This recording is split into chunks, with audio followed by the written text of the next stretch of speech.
పెళ్ళైనా పండగైనా వేడుక ఏదైనా పట్టుచీరల ప్రత్యేక వేదిక వారాహి సిల్క్స్. సుమన్ టీవీ ప్రేక్షకులకు నమస్కారం. ప్రస్తుతం మనతో పాటు ఉన్నారు ప్రముఖ జ్యోతిష్యులు బ్రహ్మశ్రీ నందిపట్ల శ్రీహరి శర్మ గురువు గారు. వారితో మాట్లాడదాం. ఆషాఢ అమావాస్య వస్తుంది, మరి ఏం చేయాలి, ఏం చేయకూడదు, ఈ వివరణ అంతా కూడా గురువు గారి మాటల్లో విందాం. గురుగారు నమస్కారం. గురుగారు, వాగర్థావివ సంపృక్తౌ వాగర్థ ప్రతిపత్తయే జగతః పితరౌ వందే పార్వతీ పరమేశ్వరౌ ఆదిత్యాయ చ సోమాయ మంగళాయ బుధాయ చ గురుశుక్రశనిభ్యశ్చరాహవే కేతవే నమః. శృంగేరి జగద్గురు పీఠాధిపతులకి, కంచి పీఠాధిపతులకి నమస్కారములు తెలియజేసుకుంటూ కార్యక్రమాన్ని ప్రారంభిద్దాం. గురువుగారు, మరి ఆషాఢ అమావాస్య రోజు మీరైతే చాలా చక్కగా తెలియజేస్తారు మేము ఏం చేయాలి, ఏం చేయకూడదు. అలాగే ఇంట్లో నరదృష్టి ఉంటుంది గురువుగారు, అమావాస్య రోజున ఆ రోజుని ఎలా సద్వినియోగపరచుకోవాలి. అలాగే వ్యాపారంలో కూడా దిష్టి బాగా జరుగుతూ ఉంటుంది. ఏం చేయాలి గురుగారు? ఇదంతా కూడా ఏమైనా సొల్యూషన్ ఉందా ఆ రోజుకి? తప్పకుండానమ్మా. ఇప్పుడు ఆషాఢ అమావాస్య అంటే పితృ అమావాస్య, భాద్రపద మాసంలో వచ్చే అమావాస్యకి ఎంతటి విశిష్టత ఉంటుందో ఈ ఆషాఢ అమావాస్యకి కూడా అంతే విశిష్టత ఉంటుంది. అవునా గురువుగారు? పైగా అమావాస్య పుష్యమి నక్షత్రం కలిసి రావడం చాలా అరుదుగా వస్తుంది. అయితే ఈ అమావాస్య పుష్యమి నక్షత్రం వచ్చినటువంటి సమయము ఉదయం 8:29 వరకు ఉంటుంది. కాబట్టి ఈ సమయంలో ముఖ్యంగా మనల్ని పుట్టినప్పటి నుంచి మన పని మనం చేసుకొని వచ్చేంత వరకు మనల్ని ఎవరు కాపాడుతారమ్మా? పెద్దవాళ్ళు, తల్లిదండ్రులు. అదే గురుగారు, తల్లిదండ్రులు కాపాడుతారు. తల్లిదండ్రులు. కాబట్టి ఆ తల్లిదండ్రులు మరణించిన తర్వాత కూడా మన బాగోగులు చూసుకునే వాళ్ళు వాళ్ళే. వాళ్ళు పితృలోకంలో ఉంటారు. తల్లిదండ్రులు, తాత ముత్తాతలు వాళ్ళు చూసుకుంటారా గురుగారు? తప్పకుండా వారి యొక్క అనుగ్రహం కలుగుతుంది మనకు. కాబట్టి ఆ అనుగ్రహం, పితృదేవతల ఆశీర్వచనం ఉన్నది కాబట్టే మనకన్నీ కూడాను సవ్యంగా సాగిపోతున్నాయి. కానీ ఈ రోజుల్లో చాలామంది పితృదేవత కార్యక్రమాలు అనేటువంటివి సరిగ్గా చేయట్లేదు. అవును గురుగారు. కాబట్టి ఈ ఆషాఢ అమావాస్య 12వ తారీఖు రోజున ఉదయం 8:29 వరకు కూడా ఈ సంబంధించినటువంటి తర్పణాది కార్యక్రమాలు పొద్దున్నే బ్రాహ్మణుణ్ణి ఇంటికి పిలిపించుకొని పితృదేవతల యొక్క ప్రీతి కోసమై ఈ యొక్క సంబంధించినటువంటి తర్పణాది కార్యక్రమాలు మొట్టమొదలు చేసుకోవాలి. ఆ రోజున విశేషంగా పితృదేవతల్ని ఉద్దేశించి ఉదయం 8 గంటల లోపల ఈ తర్పణాలు వదిలిన తర్వాత గోవుకి, తల్లిదండ్రులకి ఎక్కడ వారు జన్మెత్తారో వారికి ఇదంతా చెందుగాక ఈ పుణ్యఫలం అని చెప్పి గోవుకి ఈ యొక్క సంబంధించినటువంటి గ్రాసము తినిపించడం, పండ్లు తినిపించడం, కూరగాయలు, ఆకుకూరలు. అన్నం మాత్రం పెట్టకూడదమ్మా. అవునా గురుగారు? ఏమేమి పెట్టాలి? ఆకుకూరలు, కూరగాయలు, పండ్లు, గ్రాసము ఇవన్నీ తినిపించవచ్చు. అన్నం మాత్రం పెట్టకూడదు. ఇక ఇది చేసిన తర్వాత ప్రధానంగా తదనంతరం ప్రతి ఇంట్లో కూడా ఈ యొక్క సంబంధించినటువంటి ఈ నరదృష్టి ఉంటుంది. ప్రతి ఇంటికి ఉంటుంది, ప్రతి మనిషికి ఉంటుంది, అలాగే ప్రతి వ్యాపార స్థలంలో కూడా ఉంటుంది. ఈ సంబంధించినటువంటి దృష్టి దోషం వల్ల చాలామందికి అనేక రకాల సమస్యలు వస్తుంటుంటాయి. వీటికి దృష్టి దోషం వల్ల కలిగేటువంటి లక్షణాలు ఏంటి, ఏ సమస్యలు వస్తాయి, మనం క్లుప్తంగా తెలియజేసే ప్రయత్నం చేస్తాను.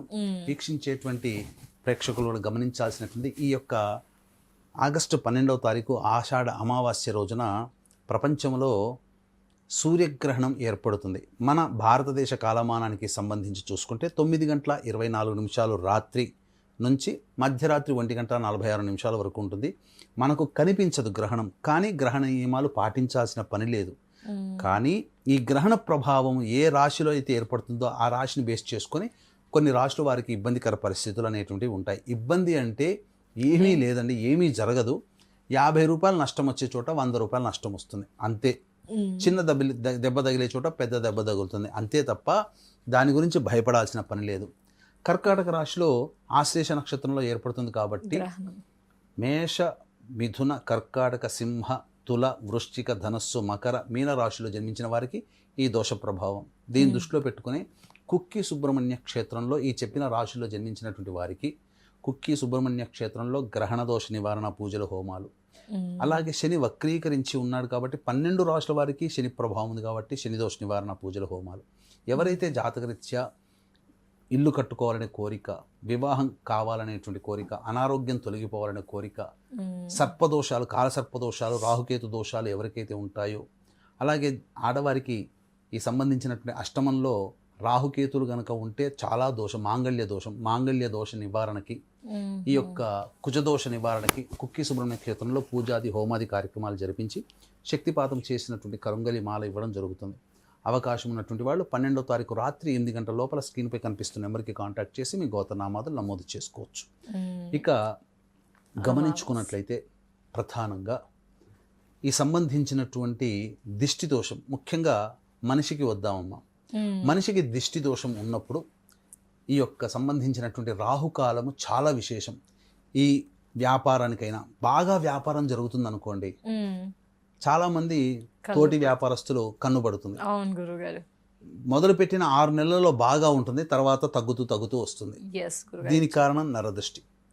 ఒక ఇల్లు చాలా చక్కగా కట్టుకుంటుంటారు, ఆ ఇంట్లో చక్కగా గొప్పగా కట్టుకుని వచ్చిన వాళ్ళు స్నేహితులు బంధువులు, అబ్బా వీడికి ఇంత ఐశ్వర్యం, ఇంత వైభవం, ఇంత గొప్ప ఇల్లు అని చెప్పి కన్నుబడుతుంది.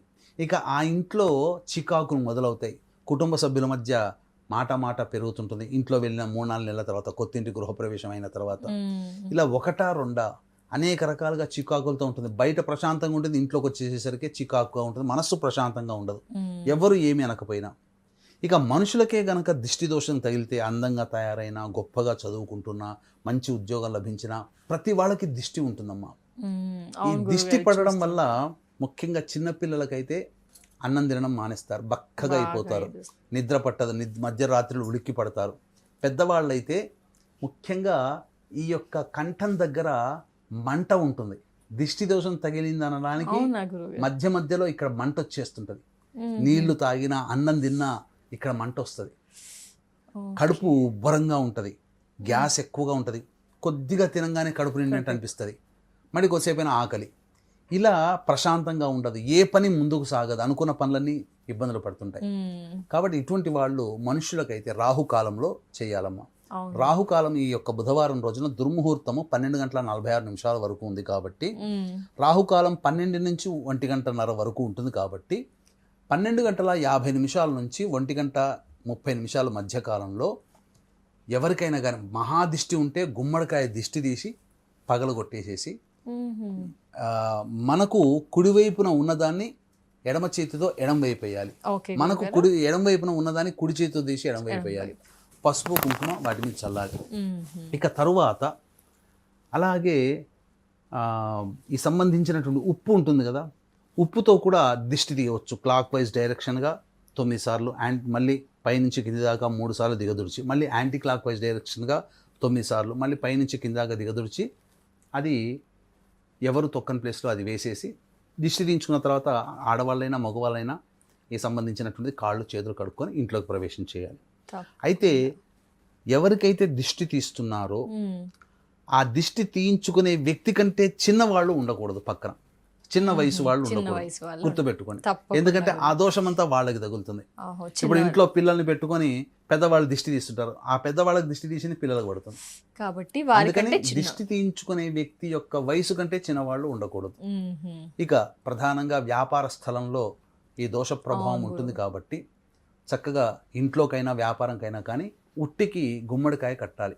ఈ గుమ్మడికాయకి మంచి బూడిద గుమ్మడికాయ తీసుకొని అలంకరణ చేసి కళ్ళు, చాంతాడంత కళ్ళు, పళ్ళు, ఇలా ముక్కు, చెవులు ఇలా భీకరం గొలిపే ఆకృతితో చక్కగా గంధంతో కానీ కుంకుమతో నీటితో కానీ చక్కగా ఆకారం చేసి కాలభైరవ అష్టోత్తర పూజ ఆ గుమ్మడికాయకి పూజ చేసి తదనంతరం ఆ యొక్క 12:50 నుంచి 1:30 మధ్యాహ్నం రోజున ఆ వ్యాపార స్థలంలో గుమ్మడికాయ కట్టాలి.